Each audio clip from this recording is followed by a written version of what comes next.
The number one skill that you need to have a beautiful, joyful, and loving relationship is not love, it's not beauty, it's not joy, it's not your capacity to be all cuddly, it is not even your sex life.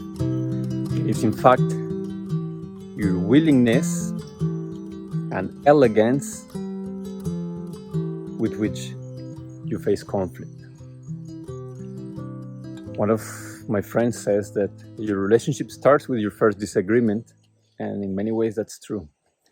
Because it is in the first moment that you're bumping heads against each other that you understand who you're contending with and who you're co-working and co-creating with. It is in the times that we're pissed off, upset, angry, jealous, the times that we are triggered, that something happened and our trauma comes to the surface, our reactions, our intolerance.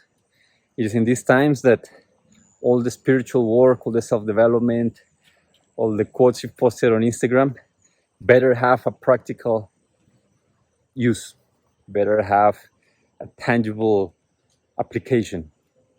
It is in these times that your love and light narrative must be used, right? Because to be all happy and joyful and I love nature and I love my boyfriend, my girlfriend, that is great. It is very easy when they're agreeing with you on everything, when passion is through the roof, when they're behaving in the way that you want them to behave.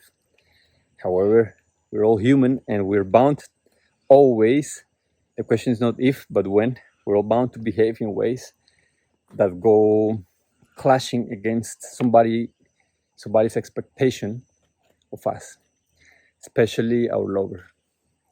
So, the number one skill is knowing how to navigate conflict artfully, gracefully, with elegance, and with willingness. The number one thing here is understanding that there must be a mutual desire to always want to solve conflict, to always want to sit with it, to always want to understand and process it. If you're with a partner that, I forgot the word for it, but stone walls, I think is the expression, that creates barriers around their heart, that turns their back onto you and leaves you alone, that shuts the door or just leaves every time that a heavy emotion is triggered, it's going to be very challenging and very painful to be in a relationship with them, because maybe you're willing to see what you did wrong. Maybe you're willing to understand why they did what they did.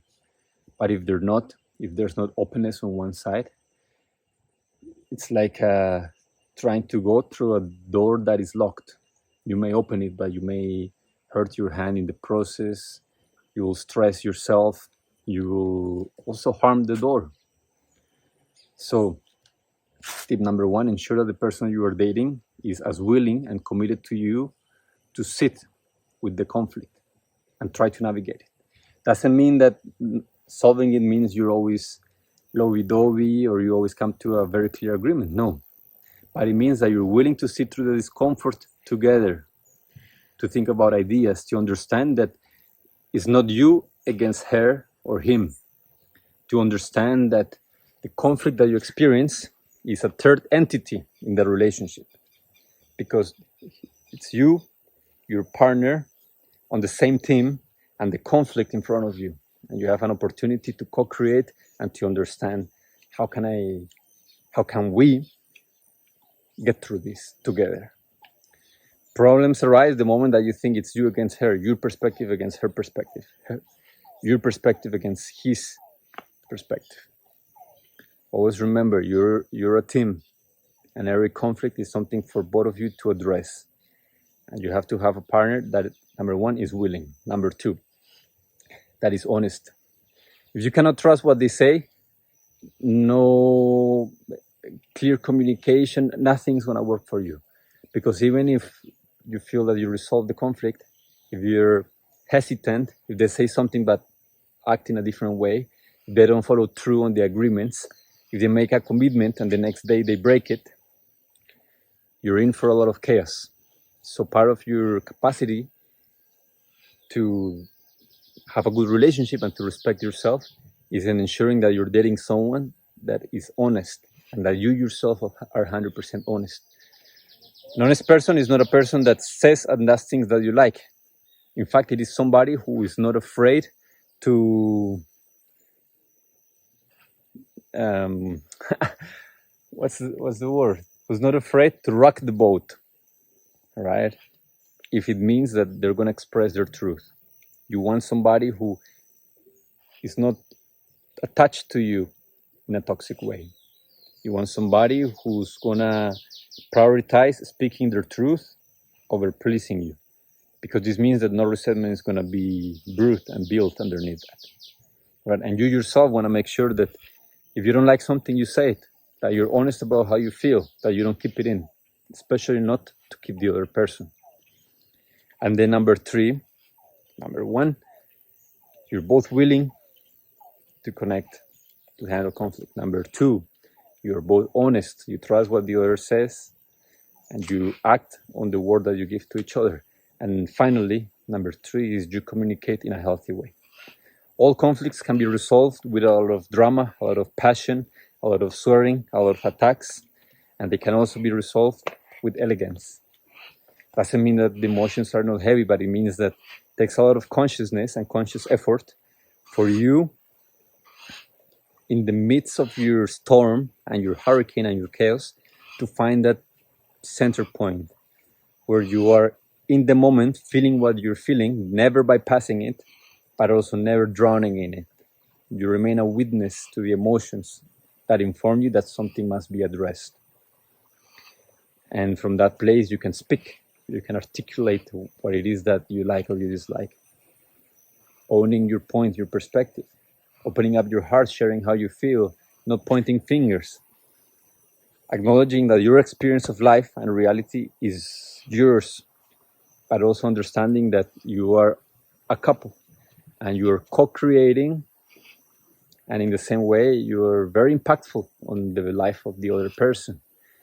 And since you're teammates, since you're co-creators, it's important that you learn to arrive to the same page and that you do so without destroying or burning much of what brought you together, right? It's important that what you communicate is not charged with violence, passive aggression.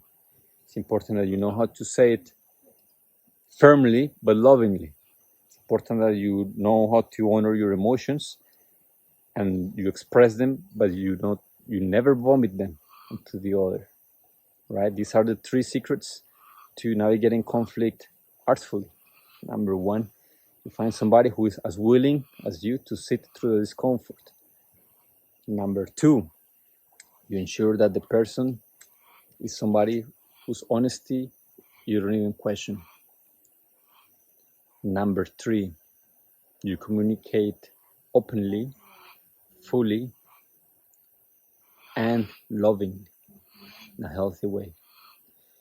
If you have these three, no matter what happens in your relationship, a lot of crazy, wild situations may come, but you will find your way to feel that the boat in which you're standing is able to resist any storm and go through it. However, if you don't feel confident or comfortable in your relationship's ability to navigate through conflict, then it's like going to a storm with a boat that is leaking. You might make it, but chances are that you won't. And even if you make it, it's going to be scary and rough, and you're not going to be the same. You're going to be a little hurt and scarred from the process. And relationships do not have to be that way. So, want a healthy relationship, develop a healthy relationship with conflict, and find somebody who also has developed one. I hope this was useful. If you have any questions, post them in the comments, and we'll chat soon. Agradeciendo